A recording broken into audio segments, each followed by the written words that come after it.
தொகுதியெல்லாம் பாராளுமன்ற தொகுதியெல்லாம் மறுவரையறை செய்ய போகிறோம். 1971 முதல் 41வது திருத்தம், கான்ஸ்டியூஷனோட 41வது திருத்தத்தில் அதை ஃப்ரீஸ் பண்ணுறாங்க.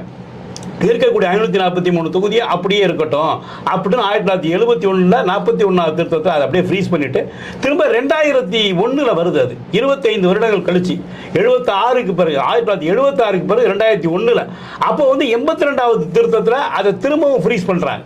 அதாவது 543 தொகுதி அப்படியே இருக்கட்டும், இது ஒன்றும் மறுவரையறை செய்ய வேண்டியதில்லை, அது உயர்த்த வேண்டியதில்லை, குறைக்க வேண்டியதில்லை அப்படின்னு சொல்லிட்டு திரும்ப அது அடுத்த 25வது வருஷம் அப்படின்றப்ப 2026 சென்சேஷன் அடிப்படையில், மக்கள் தொகை கணக்கெடுக்கிற அடிப்படையில் அதை வந்து மறுவரையறை செய்ய வேண்டிய இருக்குது அப்படின்னு சொல்லிட்டு தெலுங்கானாவில் ஒரு மோடி பேசுறதாகவும் தேர்தலில் இதை சொல்லி நேற்றுக்கு இந்த இஷ்யூ வந்து தமிழ்நாடு முழுவதும் டீலிமிட்டேஷன் தமிழ்நாடு அப்படின்னு டக்குன்னு தூக்கி இவங்க அடுத்த கோல் போஸ்டர் கொண்டு வந்து வைக்கிறாங்க.